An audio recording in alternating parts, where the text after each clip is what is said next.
convidada, a professora Patrícia Brown, né? Então é um prazer enorme tê-la aqui hoje para falar um pouquinho com a gente sobre pesquisa-ação. Depois a gente tem um capítulo da professora Patrícia, né, para aqueles que não estão da disciplina, que estão no livro Novas Trilhas no Modo de Fazer Pesquisa em Educação Especial, que vale muito a pena ler esse capítulo, tá? E aí agora eu vou falar um pouquinho sobre a professora Patrícia.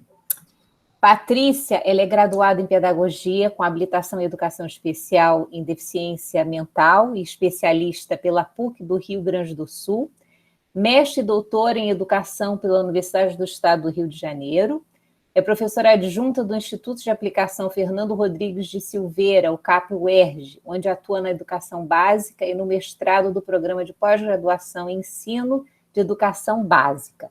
Patrícia, eu não sei se tem outras coisas, que é uma mulher extremamente ativa, né? Sem dizer que é uma figura muito simpática, né? Tem um fã-clube. Obrigada, Débora, imagina. Não, eu continuo realmente no Instituto de Aplicação Fernando Rodrigues da Silveira, né? Como professora lá associada, e lá eu coordeno a equipe do AE. Então... Você está coordenando a equipe lá. Poxa. Sim, lá eu atuo pela equipe, eu entro em sala de aula pela equipe, né? Aqui, então, já, né, me colocando a todos que estão nesse momento conosco, né? O diálogo que eu trago para vocês me é muito caro, porque é o diálogo que eu penso enquanto pesquisa, enquanto formação continuada, né? Tratar de um modelo de pesquisa que propicia isso. Uhum. Então, no CAP eu atuo como professora de educação básica, como professora do atendimento à educação especializada e como coordenadora dessa equipe. Então, eu entro nas turmas, né, da educação básica para fazer o acompanhamento pelo viés do ensino colaborativo. Uhum. E a gente tem feito realmente, né, esse caminho de olhar reflexivo, né, e sobre a ação e sobre a prática a partir da pesquisa também lá. Uhum. É um modelo que tem sido cada vez mais usado, né? Então... É fato. Então, é isso mesmo. Vou abrir minha apresentação agora aqui, então, e a partir desse momento eu fico sem tê-los na minha tela e vocês ficam com a minha apresentação. Ok.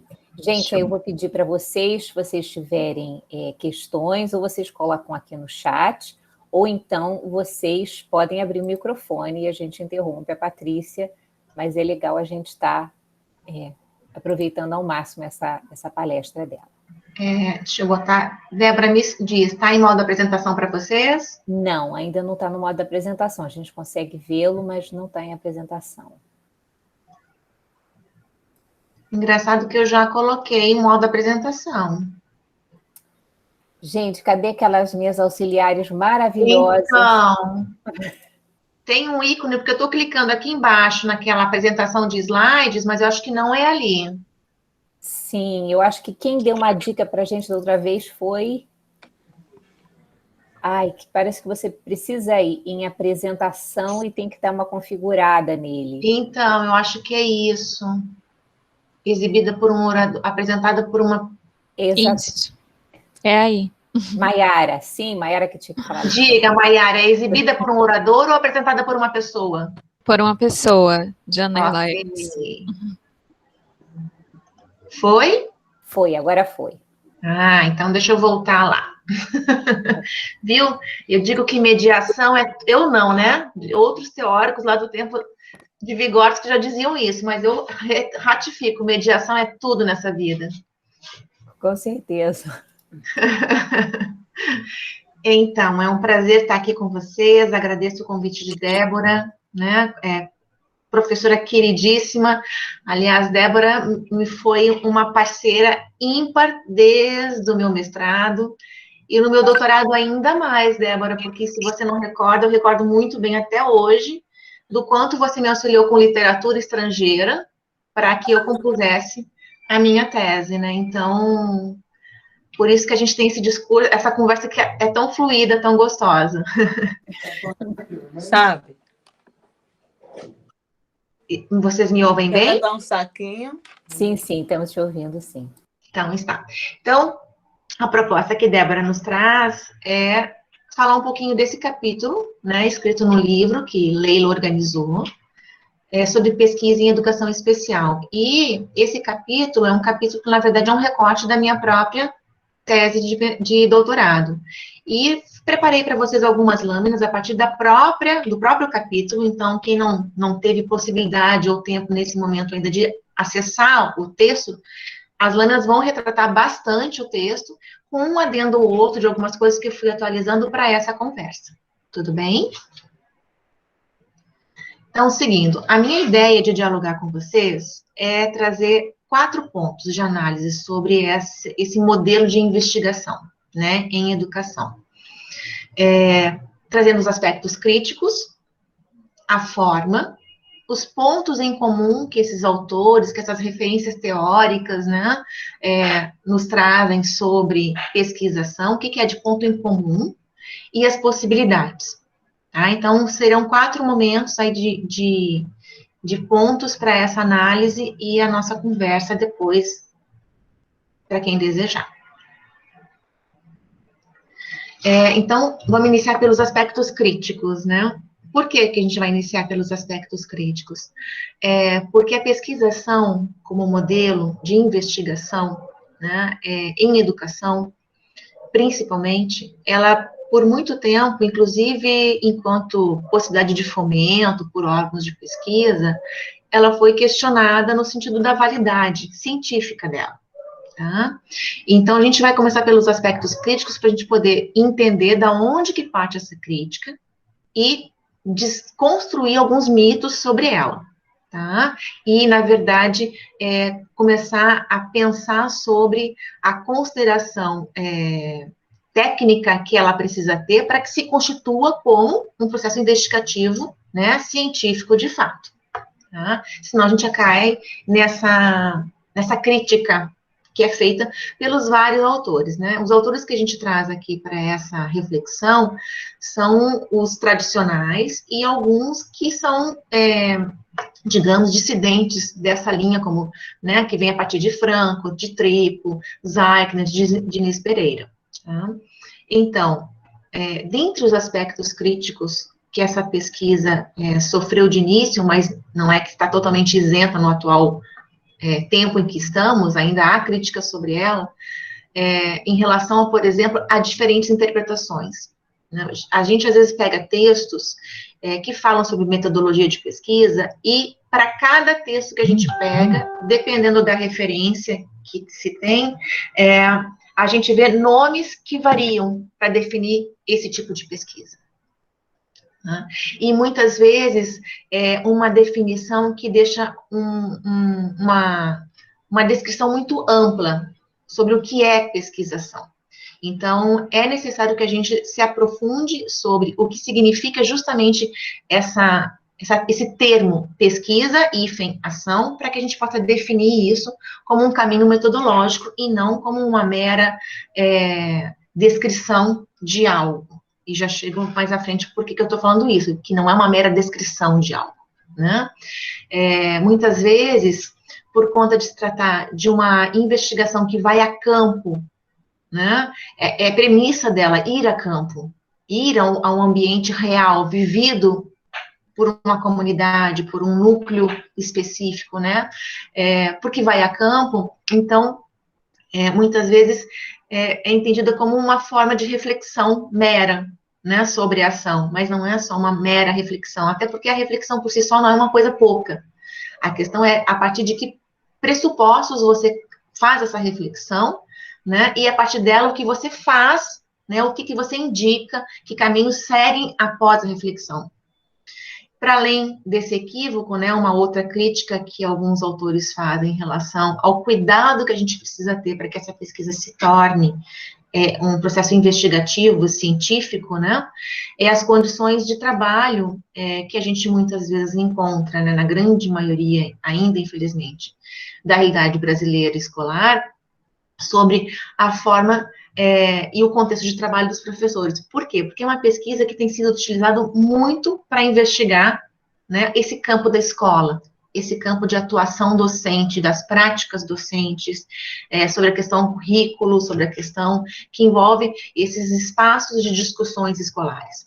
Então, é uma pesquisa que precisa ter condições para acontecer nesse ambiente e envolver esse ambiente. Se não há condições e se não há possibilidade de envolver os atores que estão nesse ambiente, na verdade, o que se diz muitas vezes que é uma pesquisação é um estudo de caso, porque alguém vai lá, observa, analisa, pontua, né, indicativos, mas não envolve aqueles e nem cria possibilidades daquele ambiente se envolver na pesquisa. E aí não caracteriza a pesquisação. Então, essa condição que o ambiente escolar favorece, né, falando de pesquisa em educação, né, principalmente, para a realização desse tipo de abordagem metodológica ou não, é fundamental para que a gente não caia em uma saia justa, de dizer que faz, mas não é possível realizá-la, dependendo do contexto que a gente tem na escola.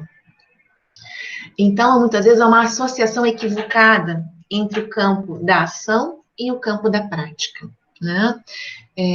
A gente tem 2 autores que falam muito em relação a esses conceitos de prática e de ação, e quando a gente foi investigar, né, sobre o que significa essa metodologia, qual é o campo de abordagem, era preciso também investigar o sentido que essas palavras acabam embutindo nessa proposta, né?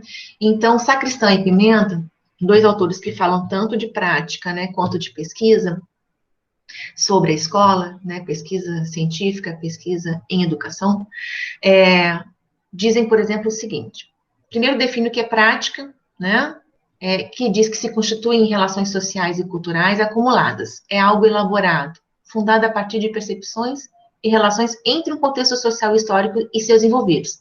Já a ação é uma forma de expressão que é inerente ao ser humano.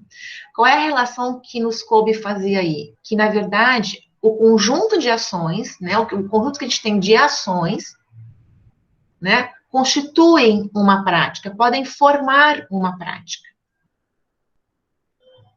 Então, que são construídas ao longo de relações, né, daquele ambiente, daquela comunidade, daquele agente formador, daquele entorno onde alguns atores, né, se propõem a executar algo. Então, um conjunto de ações podem formar práticas. E isso é importante, porque não é qualquer ação isolada que caracteriza uma reflexão diante da pesquisação. Isso é muito importante, para não, de novo, cair no crivo daquelas críticas que são feitas comumente a esse tipo de metodologia. A pesquisa realizada com base na pesquisação, então, tem um duplo objetivo. Um pelo via da pesquisa, e a pesquisa no sentido literal da sua palavra, de um debruçamento sobre a leitura, sobre a investigação daquilo que já foi dito sobre o tema, daquilo que já foi apontado, do que já é o achado, né? E por via da ação, daquilo que você pensa como hipótese, que pode ser melhorado a partir dessas reflexões já dadas anteriormente por outras pesquisas, né? Então, ela tanto pode ampliar o conhecimento científico, porque você acaba fazendo uma varredura aí de proposições já realizadas e de achados, de dados já encontrados, né? E você vê um locus onde você vai, né, constatar esses dados, revalidar esses dados ou ampliar esses dados, né? E com isso você acaba também intervindo de uma forma real sobre aquele espaço físico de ação, tá? Onde ocorre a pesquisa.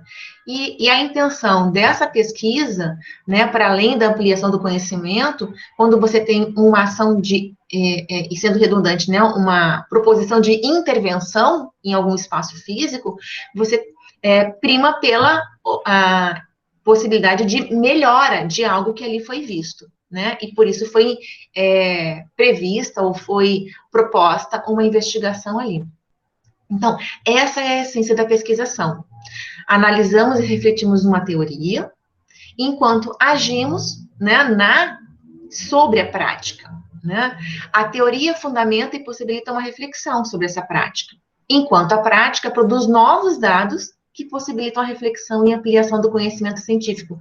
Então, é um objetivo duplo, e eu diria de mão dupla, né? Porque uma coisa vai interferir na outra, né? Quando são garantidos os procedimentos metodológicos para essa intervenção, para essa possibilidade de ação investigativa. Ainda sobre as críticas, né, tem uma discussão muito dada em relação à pesquisação e à ideia do senso comum. Por quê? Quando, às vezes, a gente pega pesquisas já dadas, concluídas, né, e a gente olha o texto que é apresentado, né? Então, assim, em relação à descrição de práticas, em relação à descrição de culturas que envolvem essa pesquisa. Então, a análise de investigação não pode ficar resumida a ações isoladas. É uma coisa que eu já citei aqui no início da minha fala. Porque uma ação isolada, você tem aí um recorte. E dependendo de como você faz esse recorte, você vai caracterizar um outro tipo de metodologia, que não é a pesquisação. Tá? Essa ação, para se caracterizar enquanto alvo de uma reflexão pela pesquisação, ela tem que ser contextualizada entre esse ambiente que envolve conceitos culturais, políticos, formativos, sociais. Então, não é algo que eu, Patrícia, ou um de nós, decida que aquela ação é dada daquela forma, porque ela tem um contexto para acontecer. Eu vou lá para observar de acordo com aquele contexto. Uma outra análise importante diante dessas críticas é que essas ações precisam ser estratégias analisadas a partir de aportes científicos. Então, não é porque, assim, eu acho que na prática pedagógica, ou a ação, ou o conteúdo, a didática, o que acontece na relação escola-família, porque a intervenção do material didático XYZ acontece assim. Não. A gente tem que constatar o fato que ocorre lá, no campo, buscar aportes que nos respaldem a argumentação para dialogar com aquele fato. Tá? Então, não pode ser alicerçada naquilo que dizem que é, do dia a dia. O que dizem no dia a dia é um fato que vai caracterizar a análise alicerçada num aporte teórico. Esse risco do senso comum, ele é muito importante para não caracterizar justamente uma descrição, que não caracteriza uma pesquisa científica. Né?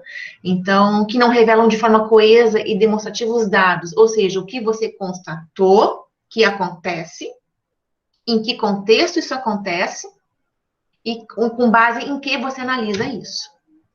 Tá? E o mais grave ainda, diante disso, é quando a pesquisa não traz os resultados que podem ser interpretados como reais, porque daí a descrição causa uma inferência tal que parte do pressuposto de uma subjetividade de quem analisou, e não da realidade do que o contexto revela. Essa é a maior crítica feita, aliás, à pesquisação, e o maior cuidado que a gente precisa ter em relação a esse procedimento metodológico, esse tipo de pesquisa, né, científica.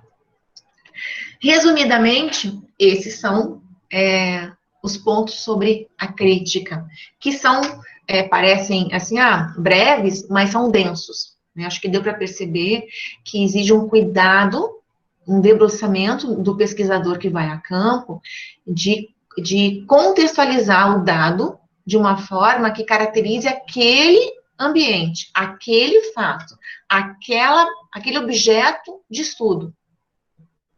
Né? E isso respaldado em aportes depois para suas análises devidas, e não a partir de algo que muitas vezes parte de um fórum privado, né? Muitas vezes a gente escuta as intenções de pesquisa enquanto objeto de pesquisa, assim, porque eu gostaria muito de pesquisar o meu aluno por isso e por isso, por aquilo, assim, ok, e no que isso tem inferência ou alcance social, né, e educacional para esse espaço e para o seu aluno nesse espaço.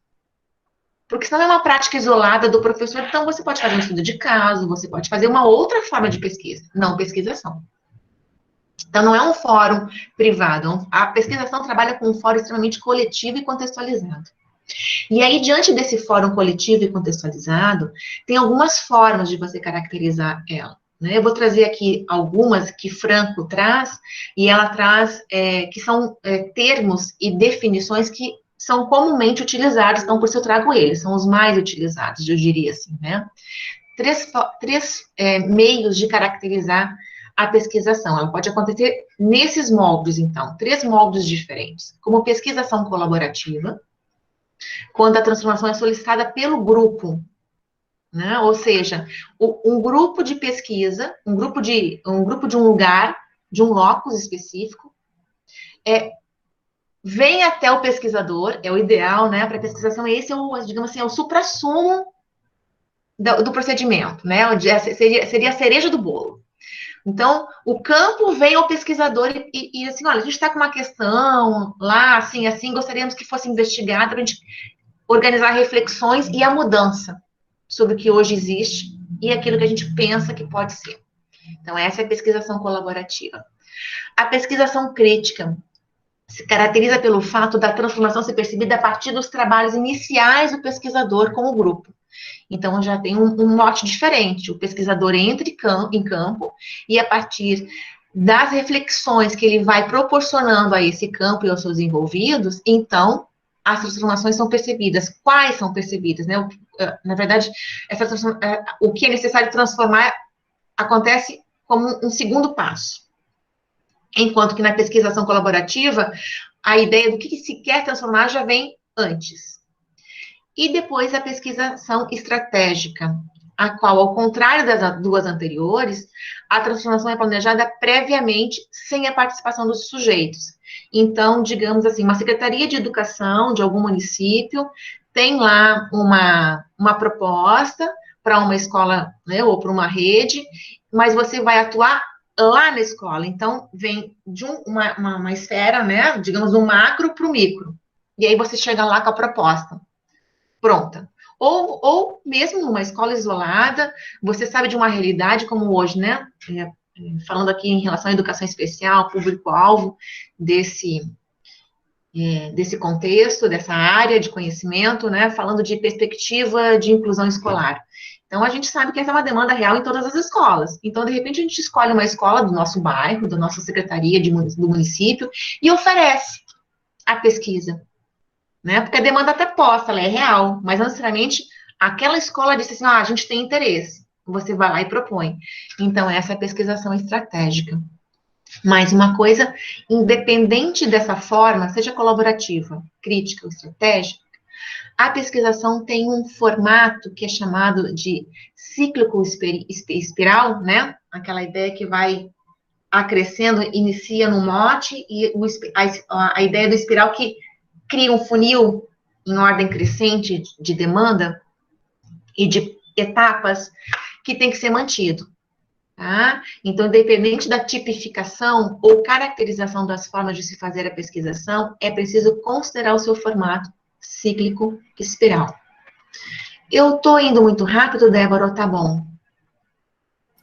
Patrícia, está ótimo. Eu não sei se o grupo tem alguma pergunta para fazer nesse momento, né, que é bastante informação. É verdade. Eu fiquei com uma dúvida, assim, então, na pesquisação colaborativa, o objetivo da pesquisa, na verdade, é sinalizado pelo grupo, né, que vem até você e fala, olha, nós temos essa questão. Agora, na pesquisação crítica, como é que isso acontece? O pesquisador já está em campo e aí aparece uma outra questão? Não é que apareça outra questão, pode aparecer na verdade, as questões aparecem, o objeto de pesquisa, geralmente ele é mantido, mas as questões que vão criar reflexão sobre a ação, elas são constituídas após apresentado o objeto de pesquisa, as intenções da pesquisa. Uhum, entendi. Tá? Assim, eu diria que esse é um outro cuidado diante das críticas que a gente trouxe no quadro anterior, que é preciso, porque, assim, muitas vezes há confusão entre como se caracteriza uma e outra. Por isso que, assim, é muito recomendável, e eu me lembro muito do Francisco falando isso comigo, né, e depois Leila, mas logo que eu iniciei essa investida sobre pesquisa acadêmica, né, mestrado, doutorado, enfim, da gente ter um contato não necessariamente com os sujeitos que vão participar da sua pesquisa, porque a pesquisação, ela já parte desse pressuposto, né? Você vai pesquisar com alguém, tem sujeito sempre. Uhum. Né? Só que esses sujeitos vão atuar de uma forma mais colaborativa ou menos, digamos, com maior posse de intervenção com você ou com menor. Uhum. Tá? Não é? A questão é como você começa a se aproximar desse campo, e isso eu comecei a entender lá no início dessas leituras, no mestrado, e cada vez se tornou mais nítido que a aproximação para que você tenha um campo eficaz para pesquisação começa antes da pesquisa. Esse é praticamente dita. Uhum. Então, de você sondar os interesses, de você sondar as possibilidades de campo, de você sondar a estrutura para isso acontecer.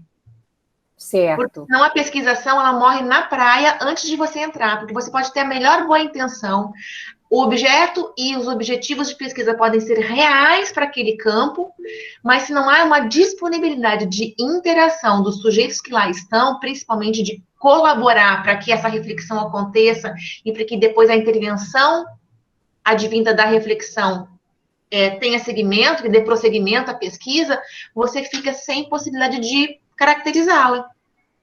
Uhum. Então, existe toda digamos assim, os procedimentos técnicos de pesquisa antes de você aplicar questionário, entrevista, observação, né? Os digamos assim, requisitos para você entrar em campo. Sim, você tem que estar com esse campo mais ou menos determinado. Agora começou a chover de pergunta. Patrícia, vamos lá. Uma pergunta aqui da Gabriela. Seria o caso dos projetos planejados para a formação de professores um exemplo de pesquisa-ação crítica? Pode ser, como de repente a formação de professores pode ser solicitada a você. De repente você está lá no campo, você propôs a pesquisação, e aí surgiu assim, mas para a gente poder fazer essa modificação desejada aqui nesse ambiente, é preciso uma formação. Aí você propõe a formação. Mas, no caso, eu vou dizer em fato real, a minha pesquisa de mestrado, ela se deu a partir da solicitação do campo. O campo pediu a formação antes de eu entrar com a pesquisa. Ah, tá. Então foi meio que atendendo essa demanda. Atendendo a demanda. Então, assim, qual é o tipo de metodologia que atende essa demanda? Uhum. Entendi. A Dandara também tem uma outra pergunta aqui. Nessa sondagem que você falou agora, precisa ser formalizada, publicada, para poder validar essa pesquisação crítica? Eu gosto muito que isso seja dado. Então, assim, às vezes, essa semana mesmo eu fiz uma carta convite de sondagem à participação de uma proposta de formação de professores por um tempo X, Y, Z, perguntando se ele tem interesse.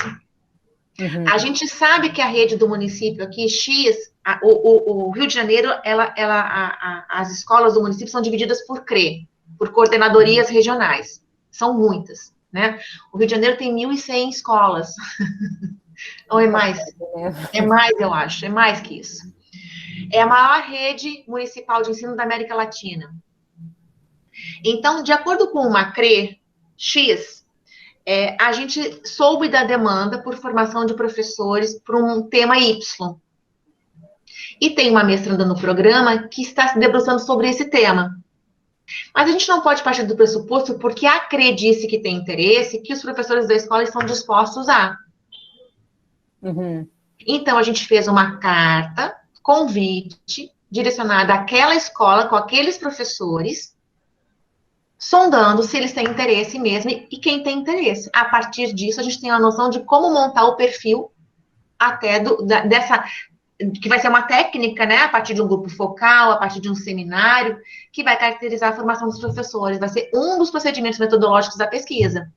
Ah, entendi. Então, não basta uma pessoa falar, eu solicito a sua pesquisa, você precisa analisar primeiro o campo. Assim como a gente acontece, Débora, em outras metodologias, por exemplo, se você tem um sujeito participante, se você só tem um, se a sua amostragem é um só, qual é o risco que você corre de manter a pesquisa ou não?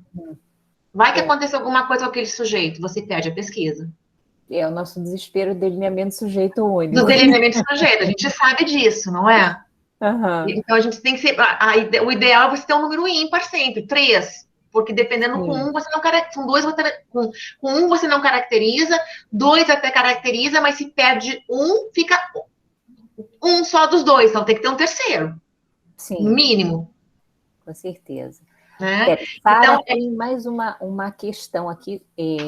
Gente, se vocês quiserem perguntar também, mas eu vou ler. Mas quando não parte dos professores, parte do próprio pesquisador acerca do seu objeto de estudo, seria então uma pesquisação estratégica, certo? sim, sim.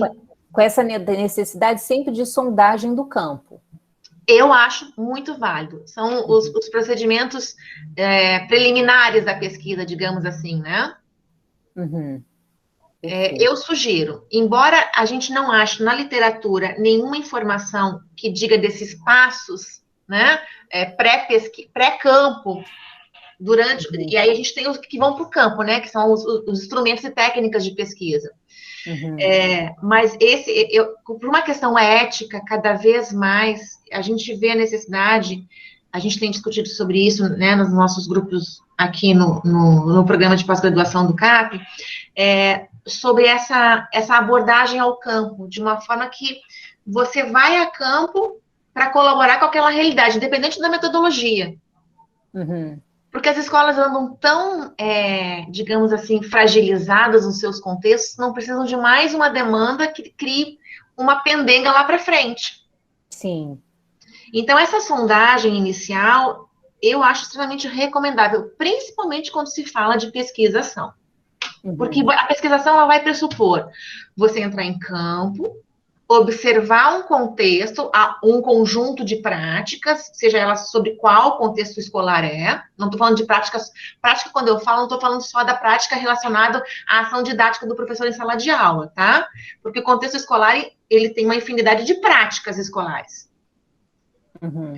Então, mas quando você vai para a escola e você vai lidar com análise sobre essa infinidade de práticas escolares e você escolhe uma como seu objeto de pesquisa, é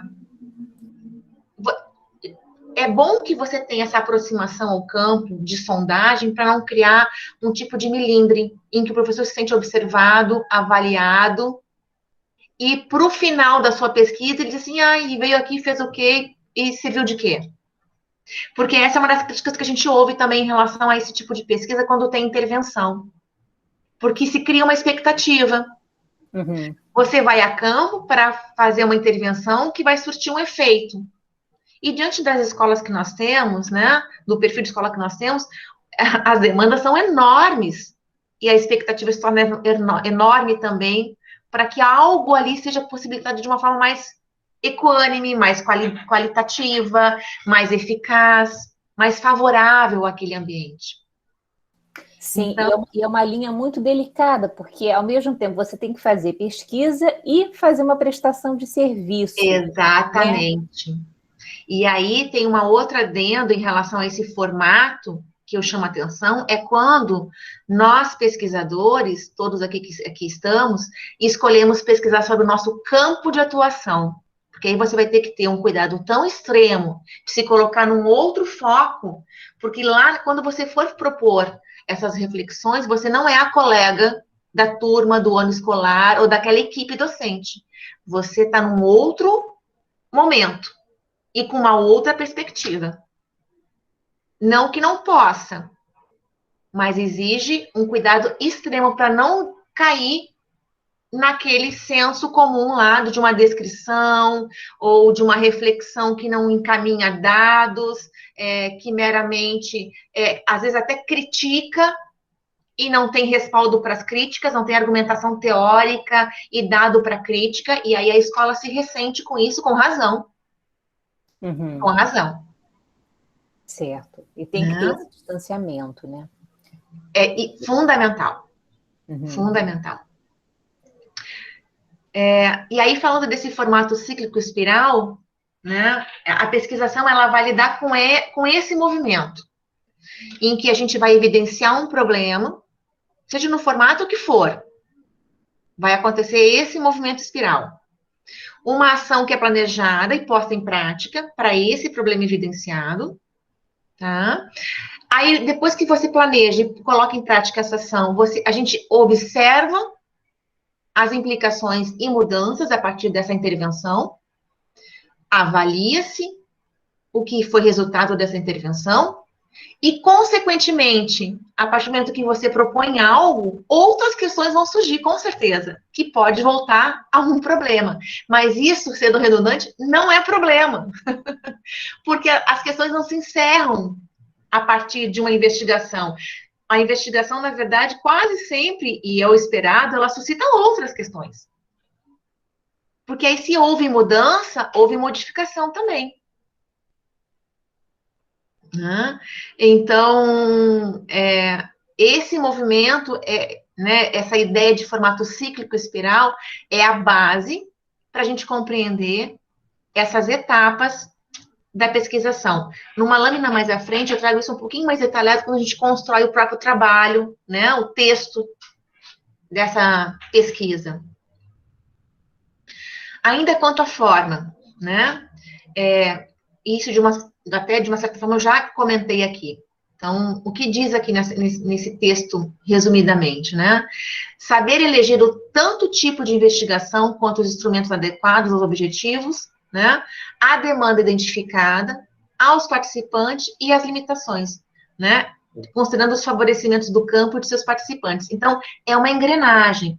Então, dependendo do tipo de investigação que você vai fazer pela pesquisação, tem instrumentos objetivos que cabem mais, né? Que comportam melhor, que vão encaminhar melhor aquele caminho metodológico, né? Mas isso também tem que estar associado justamente, né, à demanda que se vai criar a reflexão, que se vai se propor a reflexão e, consequentemente, a intervenção que vai vir para ela, né? E isso vai exigir técnicas que possibilitem o reconhecimento de uma ação que tem por finalidade prima melhoria de uma prática, né? Melhoria de algo que acontece ali, naquele contexto, tá? Sobre aquela realidade. E essa aplicação, essa escolha, e depois o resultado, né, de como você monta esse conjunto de técnicas que vão a campo para você coletar dados com esses instrumentos, também na pesquisação é recomendado que você passe por revisão de pares. Então, o que vocês montam como instrumentos, né, para poder aplicar as técnicas, né, os roteiros de questionário, de entrevistas, de observação, a própria carta convite ou a carta de aceite para poder participar da formação, passem pelos pares, porque o que pode parecer claro enquanto intenção, nem sempre para quem recebe, né, do outro lado, fica. Então, a questão da linguagem é uma questão bastante complexa, eu diria, e que merece atenção em relação tanto a construção do instrumento, quanto depois que você aplicou e que você organizou aqueles dados, você também fazer uma revisão por pares, para saber se aquilo que você selecionou e constatou como dado, de fato é dado, e não senso comum. Patrícia, eu vou te interromper exatamente nesse momento que eu tenho uma dúvida em relação a isso. Quando você fala dessa validação da pesquisa e da necessidade de você ter esses pares, né?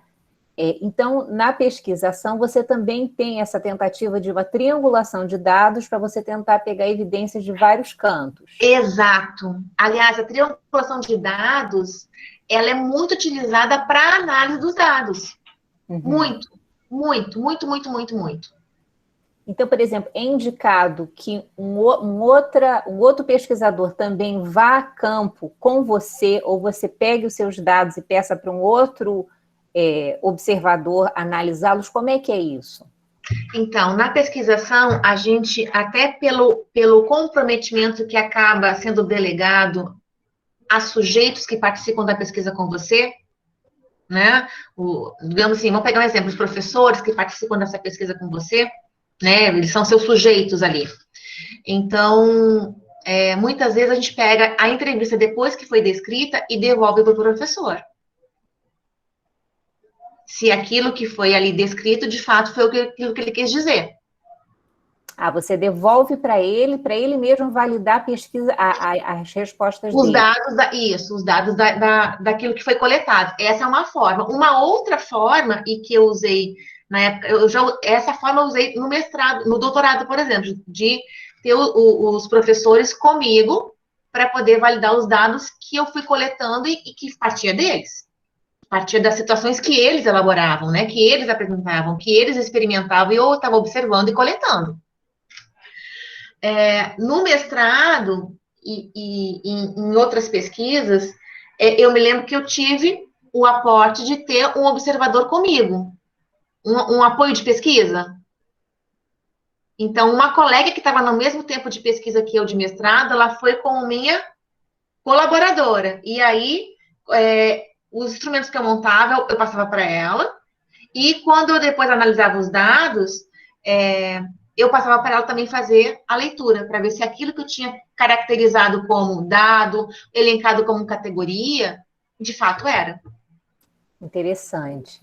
Bem bacana. Tá? E eu acho que isso nos dá um respaldo de entender que a pesquisação não é uma mera... Eu estou usando a palavra mera volta e meia, porque às vezes é isso, assim, então vou fazer pesquisação porque eu vou no campo, eu vou lá fazer um encontro com os professores, eu coleto a fala deles, volto e analiso. Não é só isso.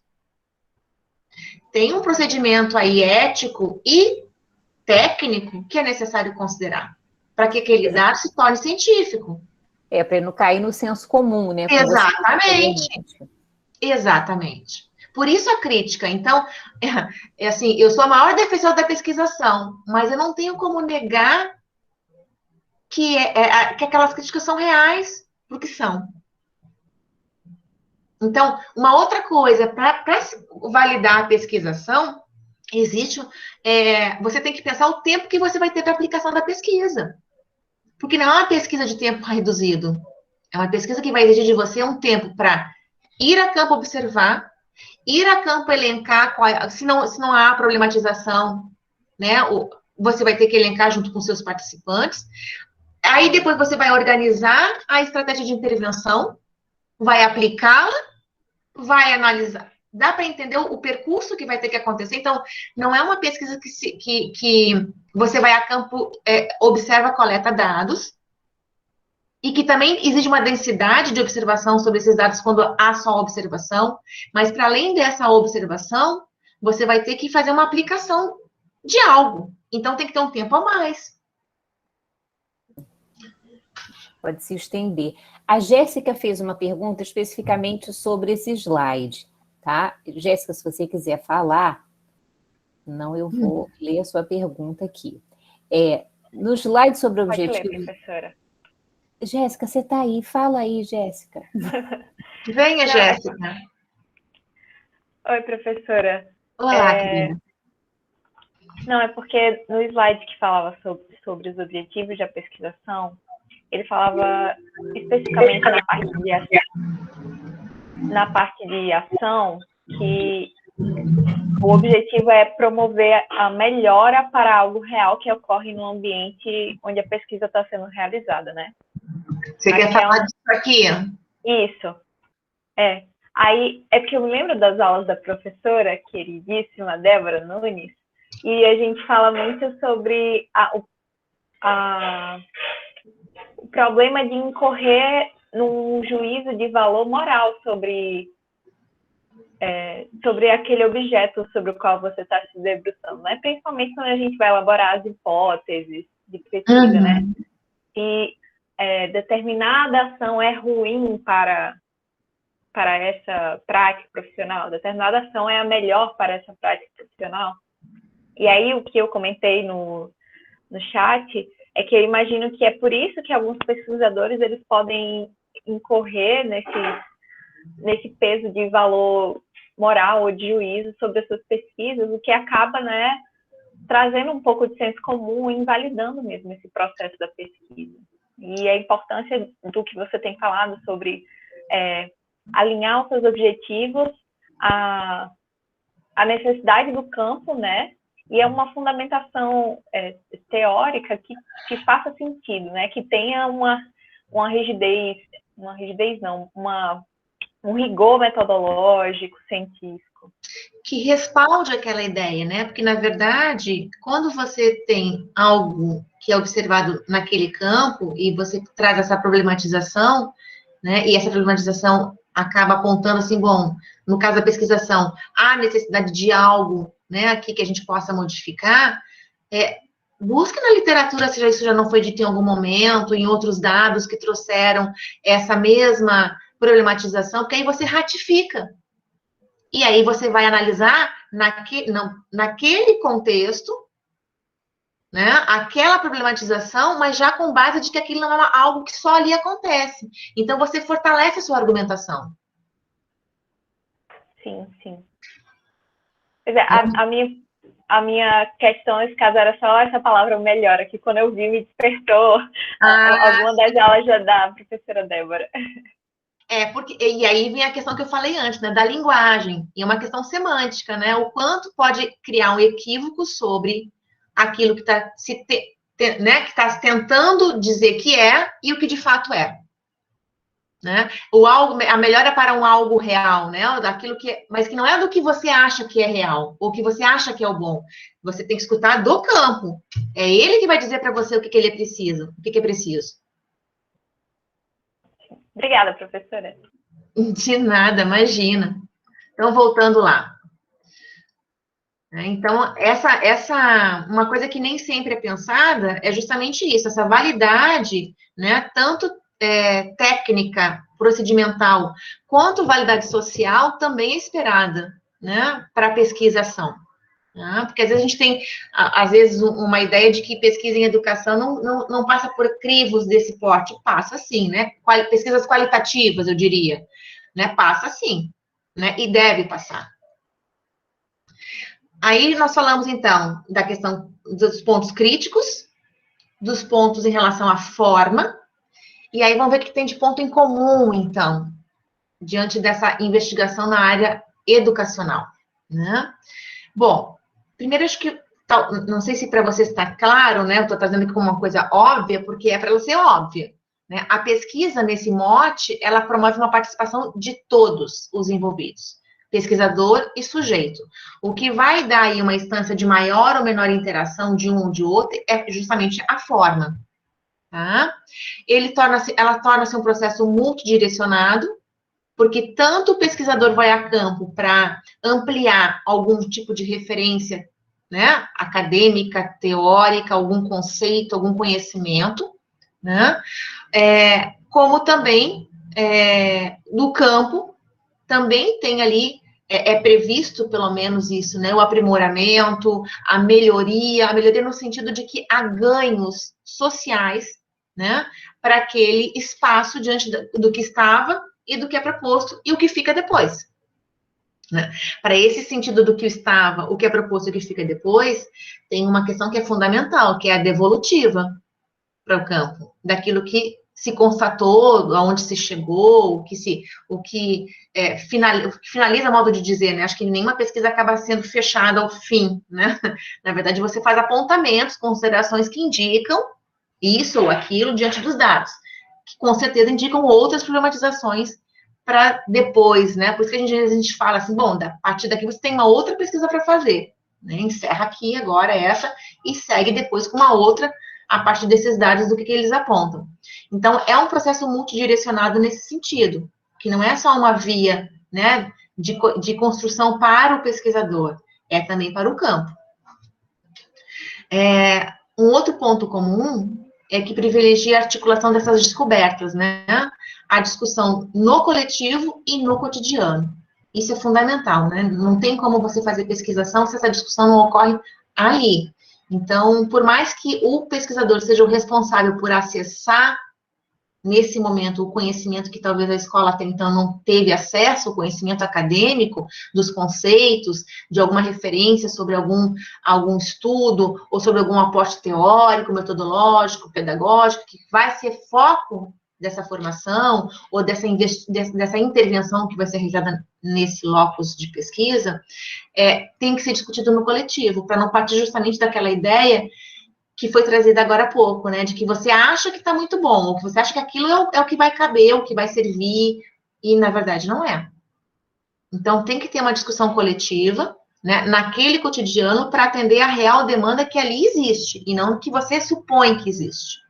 Você pode supor enquanto hipótese, mas ela tem que ser depois, no medida em que você vai encaminhando com a pesquisa e aplicando os procedimentos, verificando o que de fato atende àquele coletivo e aquele cotidiano diante da investigação que vai propor uma ação.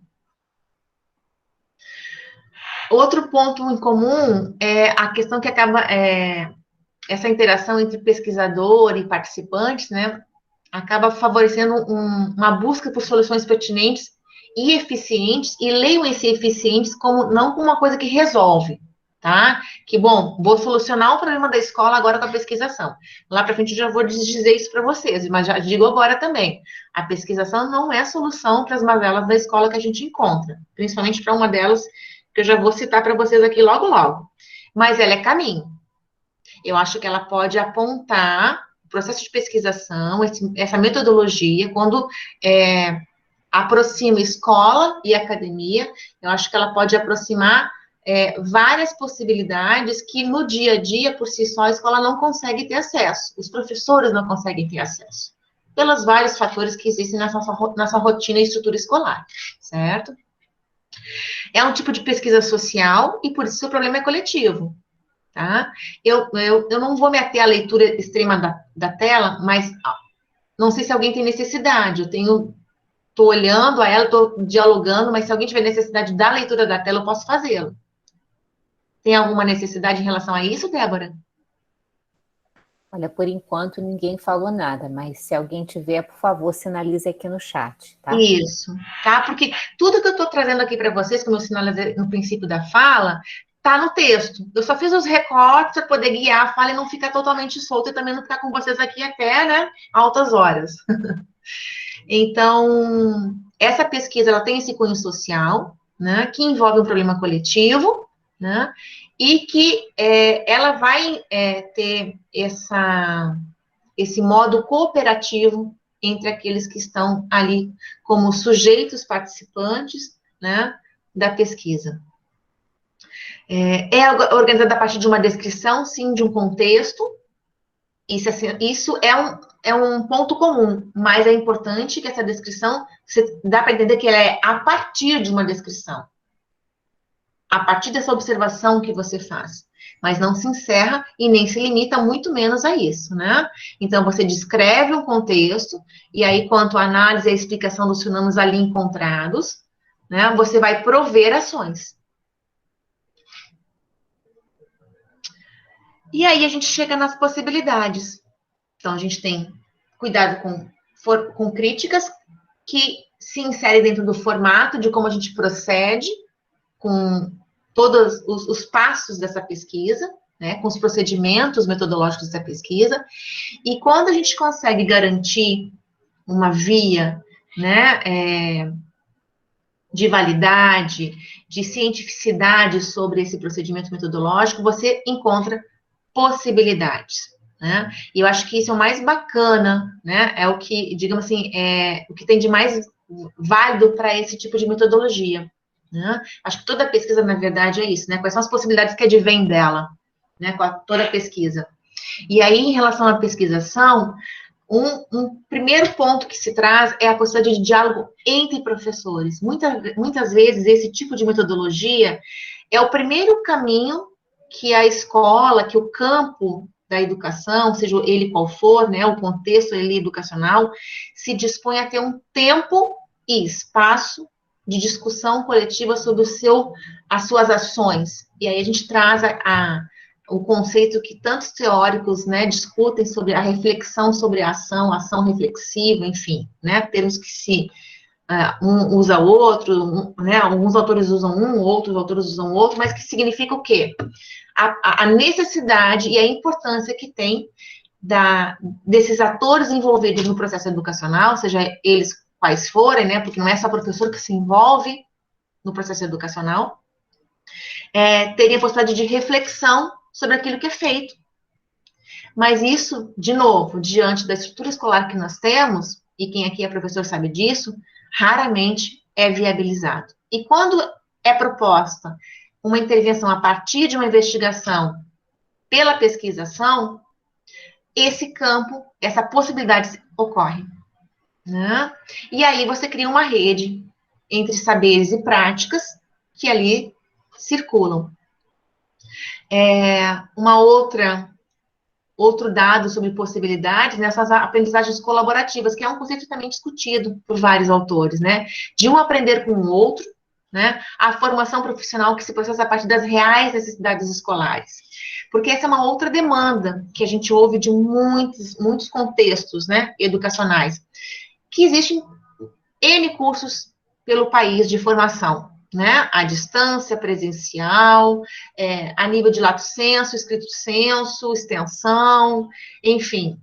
Mas quando a formação acontece dentro do locus aonde aquele professor atua, os dados têm revelado que ela é vista como de uma forma mais eficaz, no sentido que ela atende melhor aquela demanda real que ali é vivida. Então, porque se processa a partir das necessidades daquele contexto escolar. Tá?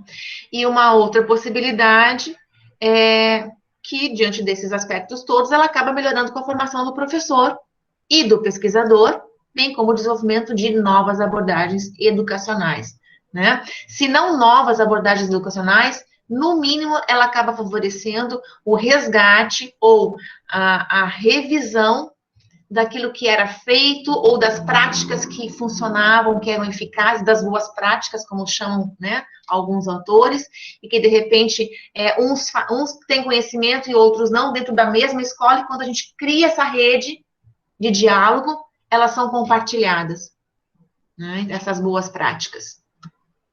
Ou seja, aqui é só um resumo, possibilita a formação, colabora com a formação e favorece o desenvolvimento social, né, e acadêmico de todos. Mas, e aí eu trago essa chamada de atenção, né, muitas vezes a pesquisação, esse tipo de pesquisa é tomada como um viés para a solução do que a escola encontra. Ela é uma estratégia para a mudança daquilo que a gente vê em tantas escolas do cenário excludente, né, e na formação, e as fragilidades que a formação do professor tem para atuar naquele contexto. Né? E aí eu não estou falando só de educação especial, não. Estou falando de educação como um todo. Né? Mas é claro que diante da educação especial e da perspectiva de inclusão escolar, isso se torna mais real ainda. Né? Mas ela não é suficiente. Ela não vai dar conta de toda a demanda da escola. Né? Ela provavelmente vai suscitar outras reflexões ainda mais densas para que aquela escola, aquele corpo ali geste outras ações para além da formação. A formação continuada que ocorre a partir da pesquisação, ela ajuda, ela é uma das estratégias, mas ela não vai ser aquela que vai solucionar a demanda que a escola tem no seu âmago ali, né, no contexto geral. Aí aqui eu trago, digamos assim, esse delineamento, diria, né, do como vai acontecendo essa pesquisa, né, como que ela vai se constituindo e como você depois vai escrevendo também ela, né, você tem a identificação de um problema, você realiza o diagnóstico para compreender a essência do problema, se de fato é um problema, não é, se você não está chegando a algo, né, porque se você vai a campo dialogar com esses sujeitos, o problema não é seu, o problema é um modo de dizer, né, a questão, a problematização não é sua, tem que ser do campo, daquele contexto. Aí você vai construir um referencial teórico com base nesse diagnóstico traçado para poder discutir isso. Você vai fazer toda uma leitura, toda uma revisão do que já foi dito sobre e do que não foi dito. Né? Aí o ganho, né, de novos conhecimentos traçados. Você vai estruturar um modelo de intervenção, delimitando um período, o que eu falei antes. É importante considerar o período, o espaço que vai ser necessário para fazer essa intervenção e a forma de avaliação disso. Vai identificar o resultado do que foi feito, dessa intervenção realizada, e aí vai analisar os dados e chegar às conclusões, e eu diria, talvez, as considerações finais que encaminham a novas a novos procedimentos, né? Comumente, como técnicas... Deixa eu interromper você só em relação a esse slide. Quando você fala, e até tem uma dúvida que eu tinha no próprio texto, quando você fala da diferença entre o campo da ação e o campo da prática, eu acho que aí acho que dá para você explicar bem isso. Será que você retomaria só esse pedacinho? Sim, porque assim, o campo a ação, assim, a gente tem... A ação necessariamente não resume a prática. A prática é um coletivo de ações. Então, Certo. quando você vai a campo, você tem práticas que ali acontecem, né? A prática que acontece na sala de aula, a prática que acontece diante da gestão do próprio grupo de professores, né? Enquanto coordenação pedagógica, a questão do currículo é uma prática, o currículo é uma prática. E aí, como é que você prevê ações que vão intervir nessa prática? Porque, por exemplo, qual é uma problematização que ocorre hoje diante da realidade do cenário educacional? Como prover procedimentos de ensino para estudante com necessidades educacionais especiais matriculados na educação básica, na escola regular? Aí, primeiro que a gente vai ter que ver de que estudante você está falando, porque a gente não bota nesse rol qualquer, né, que tudo serve para todos. Certo. E aí, então, sobre essa prática, você vai ter que selecionar quais são as ações e vai ter que entender quais são as ações que lá são praticadas para poder saber, assim, bom, qual é o caminho que a gente tem para discussão aqui. Aí quase como se você tivesse que afunilar, né? Você tem aquela prática aonde que eu vou precisar focar para minha intervenção. Isso, porque, assim, falar de prática... A palavra prática, dentro do que a gente está se referindo aqui, no caso, campo da educação, né, da escola, praticamente dita, assim, né, pegando uma coisa da educação, né, a escola, aí eu tenho a sala de aula, aí eu tenho a questão das práticas que constituem a cultura do currículo, que não necessariamente é uma ação. Na verdade, as práticas não se constituem só de ação enquanto, como é que eu vou dizer assim, aquela concretude de que eu pego algo e faço e mostro. Tem pensamentos que traduzem práticas e não é concreto. Sim, interessante isso. Então, você pode ter toda essa análise para você saber assim, bom, mas qual é o mote que está posto para eu fazer análise aqui? O que envolve essa problematização, essa prática? Quais ações estão embutidas nessa prática? São pertencentes a essa prática que vocês estão dizendo? Porque assim, o problema que vem do campo, muitas vezes, assim, às vezes chega essa demanda assim, mas como é que eu faço para ensinar? Essa é uma pergunta de praxe, né? Como é que eu faço para ensinar o estudante que não é oralizado? Ou que não tem linguagem? E aí a gente sabe que tem N possibilidades de estratégia, da literatura que a gente vai lendo, né, e que vai revelando alguns modos de intervenção que vão se constituir em ações que vão construir uma prática.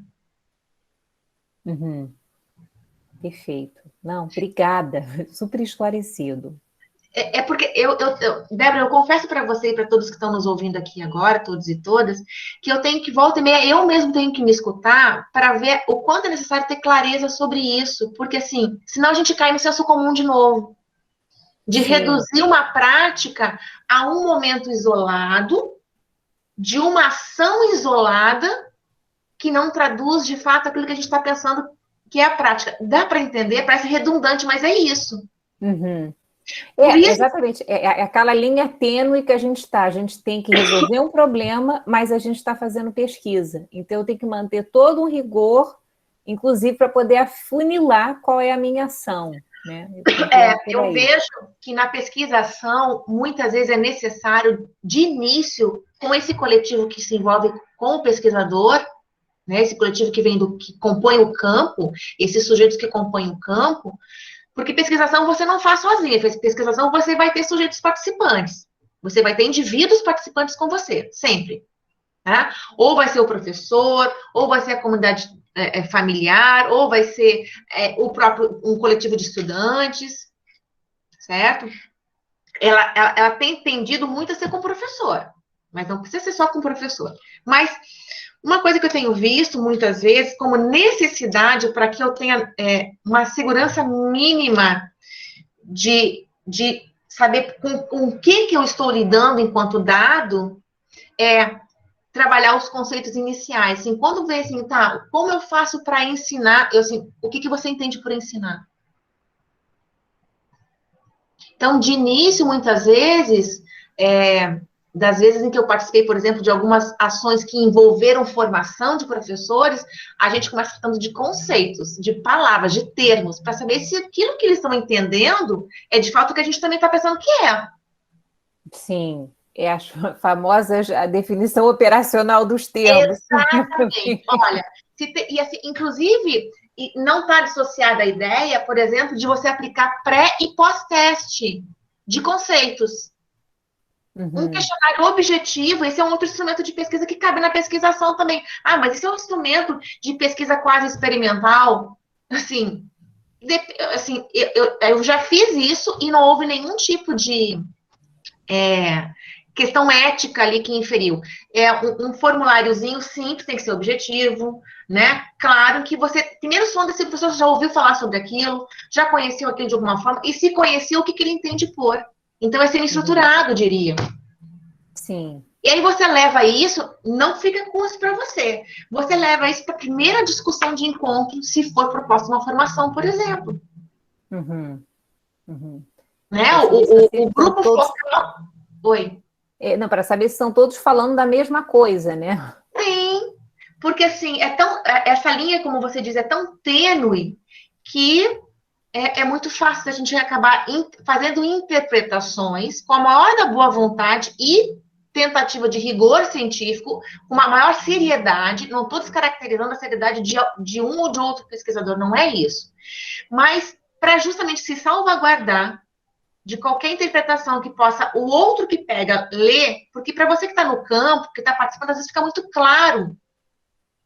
Mas para o outro que pega para ler o dado, ou que pega a categoria que você lançou, ou a relação que você estabeleceu entre uma fala e outra, e não viu aquilo no contexto acontecendo, não fica claro. Então, se você constrói esse dado e essa base conceitual com o seu campo, por mais que você possa ter esse questionamento depois, porque pode ocorrer e ele ocorre, mas o seu campo respaldou esse dado. Então, você fica respaldado que aquele contexto é real, diante daquele próprio ambiente que foi envolvido, e não o que você diz que é. Entendi. Nossa, muito claro, Patrícia. Obrigada.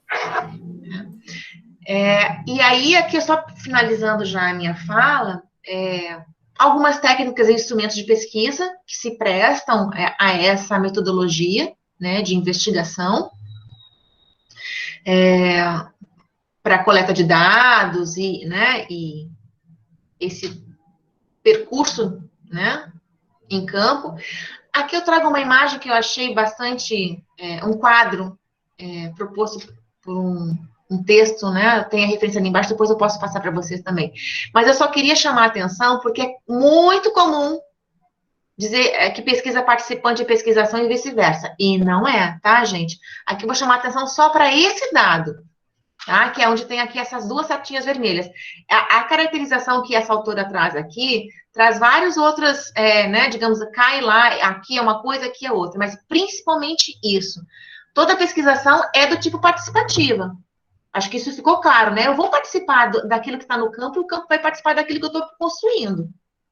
Mas tudo que é chamado de pesquisa participante não é pesquisação. A pesquisação vai além. Eu posso participar de algo, mas não necessariamente propor algo. Uma intervenção. Eu participo daquele contexto, eu participo da ação que acontece lá, que eu não propus. Então, é participativa, mas não é pesquisação. Tá? Isso é muito importante, para não descaracterizar. E aí, por fim, eu deixo aqui uma reflexão minha para vocês, né? Porque, assim, a gente que está na sala de aula, né, da educação básica, e às vezes mesmo no nível superior, né, às vezes eu me vejo falando e ao mesmo tempo entre os pequenos e entre os grandes, Mas o que me constitui como possibilidade digamos, me autorizar e aceitar um convite como esse, como Débora faz, para vocês que estão aqui, né, e pelo respeito que eu tenho ao caminho de cada um de vocês aqui, né, eu acho que é importante eu trazer esse cunho que agora é uma perspectiva minha para vocês mesmo, né, que eu penso o seguinte: articular teoria e prática é você prover encontro. Senão a gente acaba naquela dicotomia de que, professora, você está lá na universidade, você é uma coisa, você não sabe o que acontece na escola. As coisas têm que andar juntas, se você vai pesquisar a escola. Tá? Então, é prover encontros na sala de aula, né, na escola, onde o diálogo é presente, né, e o afeto, que esse afeto seja uma troca, né, o resultado dessa troca, e que o aprender seja recíproco. Porque senão, principalmente em pesquisação, se esse aprender não for recíproco, não há pesquisação, né, e aí eu desejo para todos e todas vocês bons encontros. Eu adoro fazer pesquisação, acho que é uma das pesquisas que contribuem de forma, assim, socialmente para a escola, de forma mais dada, né, por favorecer essa abertura para o professor que lá está. Não que as outras não façam, em termos de instrumentalização, fazem sim. Mas essa, acho que faz com que a escola abra um espaço que esse professor não tem, que é de reflexão sobre o que ali acontece, e que deveria ser o comum de ter, para além dos conselhos de classe, para além das reuniões de pais, né? Eu acho que a parte pedagógica, de discussão pedagógica sobre a educação, está muito frágil, e a pesquisação acaba fazendo esse link. É isso, gente. Maravilhoso, Patrícia, muito bom. Nossa, excelente reflexões. Muitos elogios aqui, mas aproveitar aqui mais alguns minutinhos que a gente tem com a Patrícia, ver se vocês querem fazer alguma pergunta. E aí eu já vou aproveitar, já vou pular na frente, já vou formular a minha. Você pensa em algum número mínimo? Você encontra na literatura alguma coisa que falando é necessário você fazer pesquisação com essa quantidade de participantes? Existe alguma métrica para isso? Olha, acho que depende do seu objeto de pesquisa, principalmente, tá? Mas independente do objeto de pesquisa, acho que esse é o primeiro mote. Você tem que cuidar, não se faz pesquisação com um sujeito, que aí eu acho que vira estudo de caso, uma pesquisa participante, né? É uma outra abordagem. Acho que a pesquisação ela tem que envolver o coletivo, e o coletivo você pode partir, e aí vai depender do seu objeto, de 2. Pelo menos 2. Mas eu acho que comumente a gente tem visto que a pesquisação ela envolve muito mais que 2, porque acaba que o seu objeto de pesquisa não é comum a 2 naquela escola, né? Porque ela lida muito com formação, e quando ela lida com formação de professores, ela tem sido muito requisitada, ou digamos, um mote bem visto quando você abarca um número maior de sujeitos. A validade dela também se torna melhor. Certo. Sim, que a gente tem que pensar na própria validade social da pesquisa.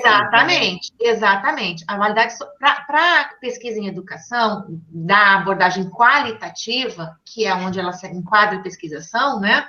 É uma pesquisa qualitativa, de abordagem qualitativa, considerar o número de participantes envolvidos, ele pode te dar aí uma abrangência de validade maior ou menor para aquele contexto. Por isso, o teu objeto tem relevância, porque dependendo do contexto, você precisa de uma amostragem maior para que, de fato, aquele dado e aqueles dados se constituem como uma representatividade daquele contexto, daquela problematização. Perfeito. Nossa, muito, muito esclarecedor. Gente, se vocês quiserem abrir as câmeras, quem puder, por favor. Professora, eu tenho uma pergunta para fazer. Sara. Boa noite. Primeiramente, agradecer a professora Patrícia, que aula assim, bem leve, bem gostosa. Mas confesso que eu fiquei aqui com a cabeça fervilhando frente a muitas questões. Vamos lá. No meu mestrado, eu fiz a pesquisação, e eu me apoiei em Tiolan, né? que depois, eu lendo o material dele, inclusive participei até de uma live que foi colocada no ano passado, que ele falou que toda pesquisação, ela por si já é colaborativa, que não precisava colocar ainda pesquisação colaborativa, porque foi assim que eu chamei na minha metodologia, né? E também apostei muito, me fundamentei muito em Biapina, que também fala muito da pesquisação colaborativa, né? E aí, quando você traz Franco, hoje, eu não conheço, nunca fiz a leitura de fato, aí ele apresenta esses 3 tipos, né? Como eu anotei. Franco e Tripp, né? São autores diferentes. Franco e quem? E Tripp, T-R-I-P-P. Pronto, que é a pesquisação colaborativa, a crítica estratégica.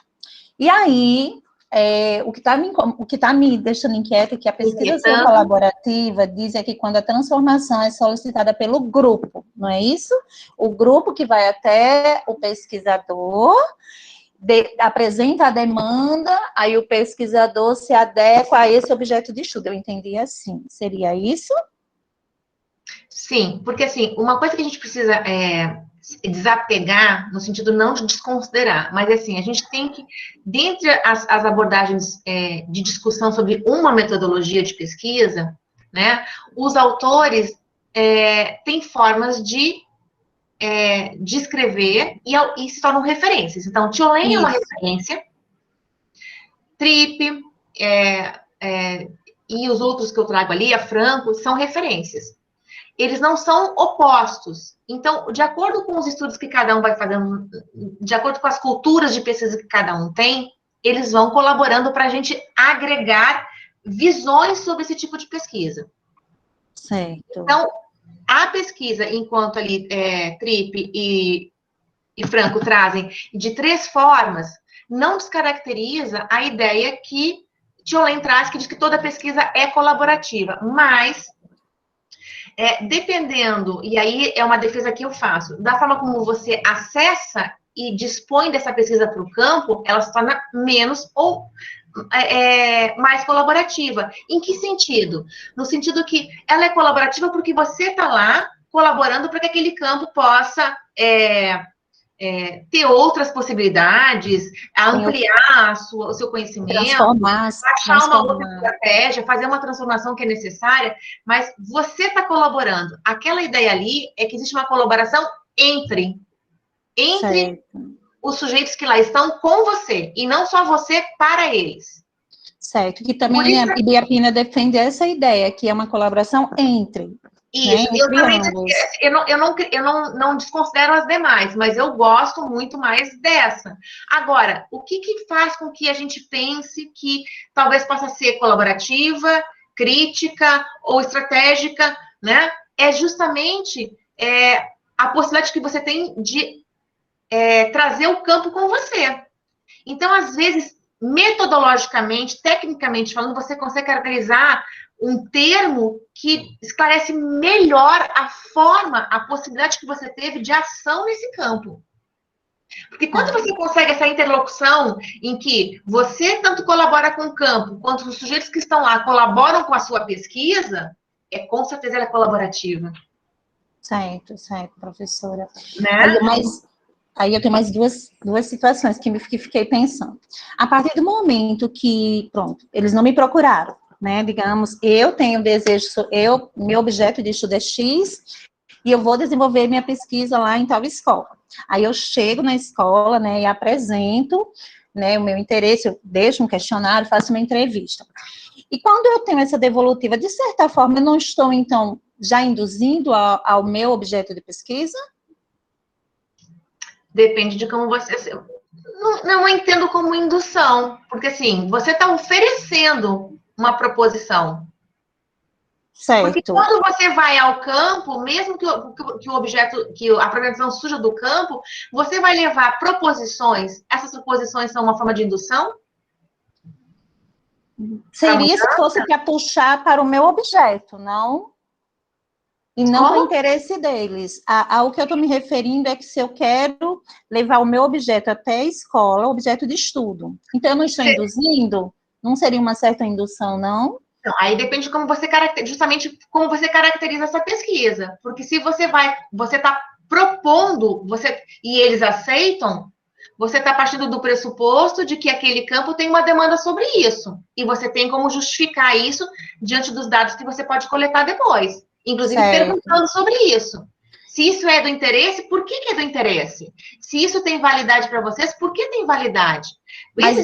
Esses instrumentos de sondagem são fundamentais justamente para você poder validar esse objeto que não parte, que pode partir a princípio de você, mas que também é de interesse do campo.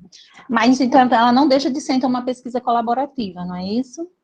Porque você está colaborando com eles, mas no âmago da ideia da colaboração, quando Franco e Tripp trazem essa definição dividida, diferente de Thiolen, é porque se você caracteriza ela como colaborativa, eu pelo menos entendo que tem que ter uma via de mão dupla. Você colabora com o campo e o campo colabora com a sua pesquisa. E o que seria a pesquisa-intervenção, professora?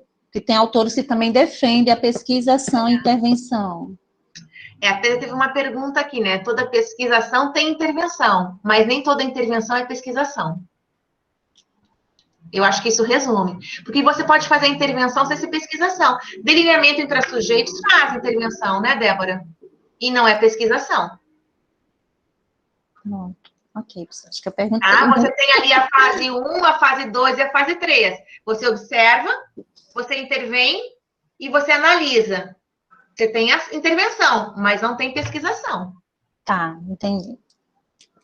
Fui clara? Fui certa, Débora? Lá do meu tempo, lá das leituras? Claríssima, claríssima. Só elogios. Você está lendo aqui o chat, né? Gente, mais alguma? Tem uma outra pergunta aqui. Mas nesse caso o problema não é o seu, é um objeto de necessidade do campo e não apenas do pesquisador. É isso? Eu acho que a Patrícia respondeu isso. Mais alguma pergunta, gente? Maiara também tinha feito essa pergunta, né? A diferença de pesquisação e intervenção, que acho que também foi bem esclarecedor. E outra coisa também, eu fico pensando, né? Assim, eu sei que dá aquele frio na barriga, né? Ou se eu sei que dá, quando a gente vai montar a metodologia, que a gente quer propor, as carinhas, eu sei, todo mundo sabe disso, né, Débora? A gente sabe disso e continua sendo assim, tá, gente? Continua sendo assim. E volto, só me dou o direito de falar aqui com vocês, de aceitar o desafio que a Débora propôs, porque a gente está vivendo isso no dia a dia, né? Ou no ensino superior ou na escola de educação básica.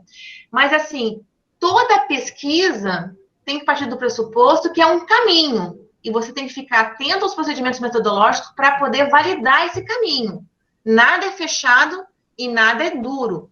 Uhum. Ainda, e assim, vou fazer a referência agora, quando eu comecei a estudar e a me embrenhar pela questão da pesquisa, né, lá no mestrado, eu tive ali a possibilidade de conhecer as pesquisas de outro cunho que não são só as qualitativas, né, mesmo naquelas que têm maior rigor de amostragem, ainda assim você está sujeito a intempéries sobre os dados que se apresentam, sobre as interferências, sobre as variáveis que atravessam aquela amostragem, aquele objeto de pesquisa.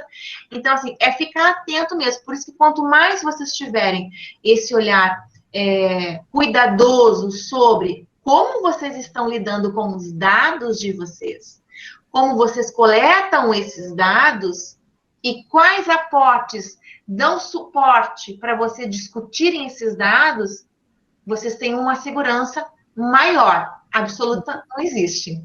Uhum. Não existe isso, gente.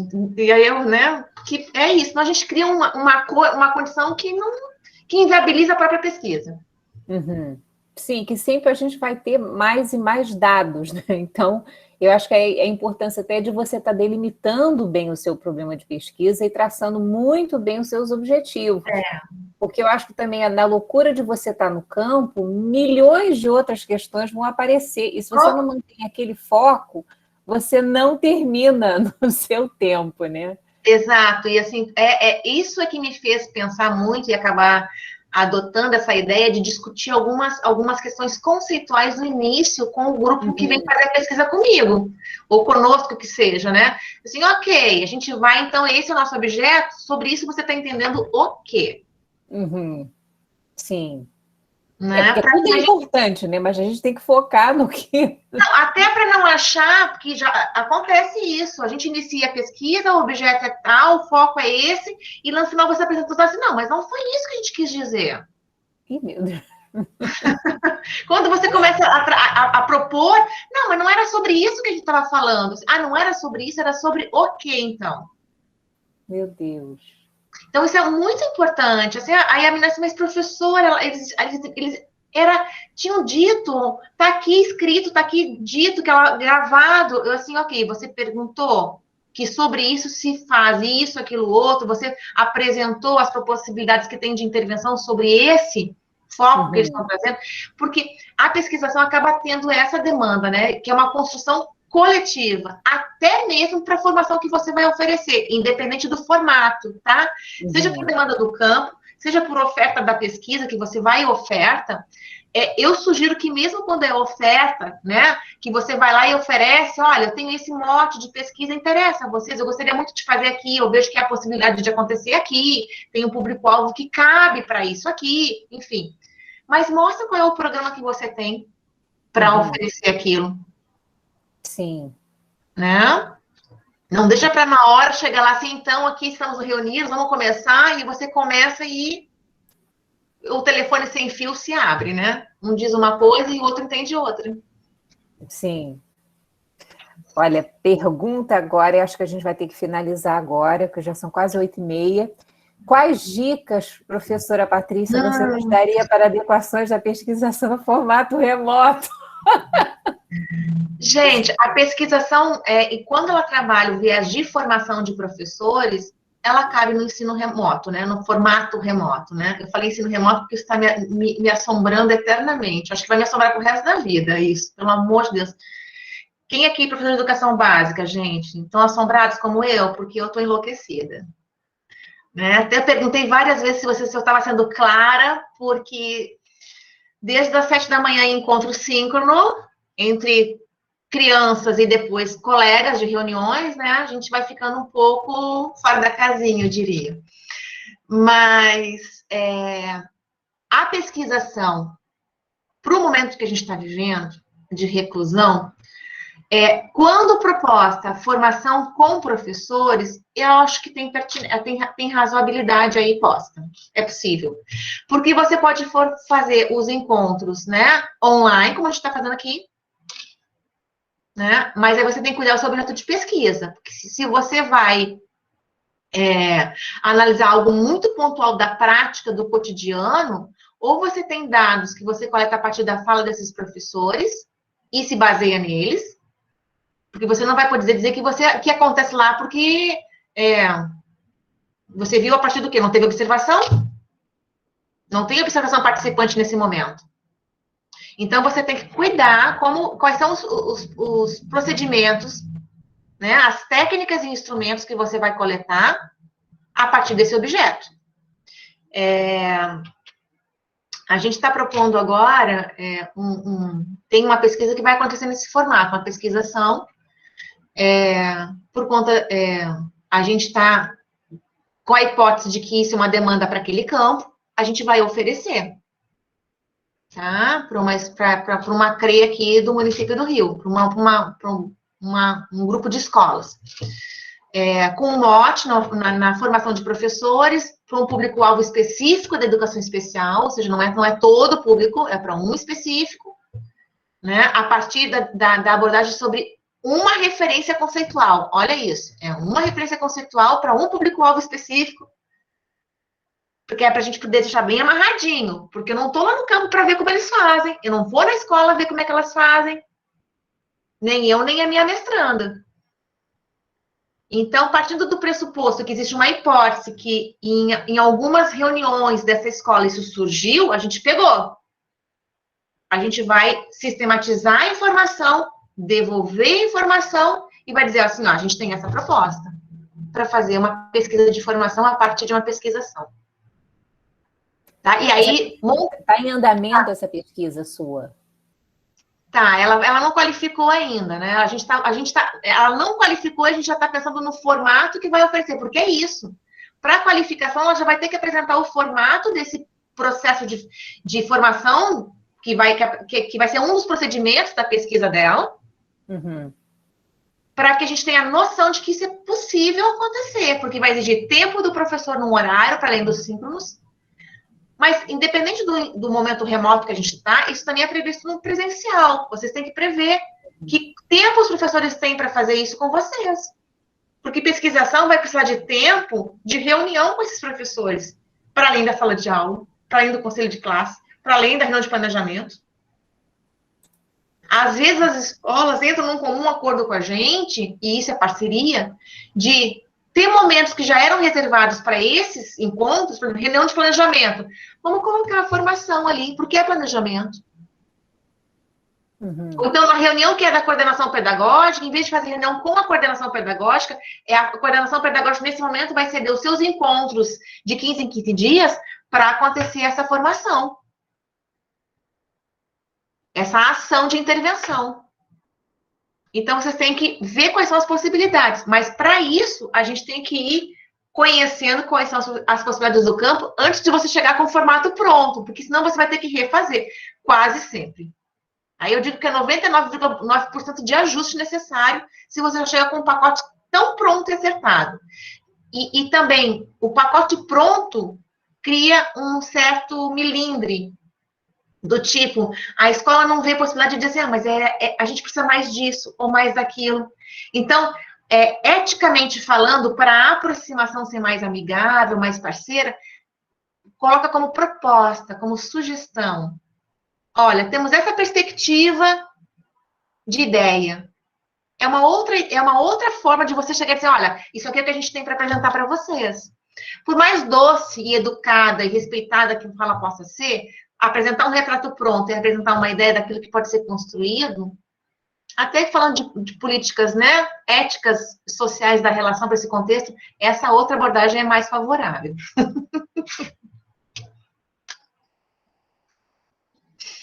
Com certeza. Gente, o papo está muito legal, né? Muito bom, né, Patrícia? Eu não tenho palavras para te agradecer. Adoraria te dar um abraço agora. Adoraria poder, inclusive, estar com todos vocês aí. Pois é, mas sabe que aqui, aliás, não só Natal, porque a gente tem representantes de vários lugares, né? Acho que a gente tem gente do Sul, né? Tem gente do Sudeste, tem gente do Nordeste, é coisa boa, né, dessa pandemia, é isso. Mas, mais uma vez, muitíssimo obrigada. Realmente extremamente esclarecedor. Ai, Débora, fico feliz, porque é um desafio realmente vir falar para um grupo de mestrandos e doutorandos, né? Um grupo de pesquisa em educação especial, algo tão caro para nós, né? Diante de tudo que a gente tem de desafio aí nesse cenário educacional. Então, agradeço demais a escuta, a confiança, né, e a troca que dada. Espero, de alguma forma, ter colaborado, né, mas digo que isso é percurso de construção que não é minha, né, é de um coletivo de professores que me fez assim, que continua me fazendo. Então, que a gente continue em formação contínua, sempre, né.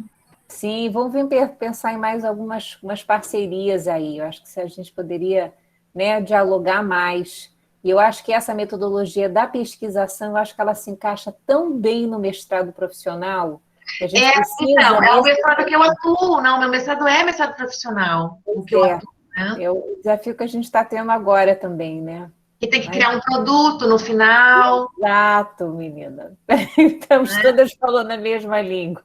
Então, eu acho que por isso talvez então tenha tido afinidade nesse sentido. É desse campo, é desse espaço, né, que eu tenho a possibilidade de falar para vocês. Se foi uma coisa, né, que teve eco, que bom. Que bom. Legal, gente. Obrigada aí pela presença de todos, né? E é isso. Beijos em todo mundo. Mais uma vez, obrigada, Patrícia. Obrigada a você, Débora. É sempre um prazer revê-la. Grata por compartilhar aqui, né? Todos os colaboradores dessa disciplina aqui presentes. Muito obrigada a todos. Fiquem todos bem. Se cuidem. Beijos. Tchau, tchau.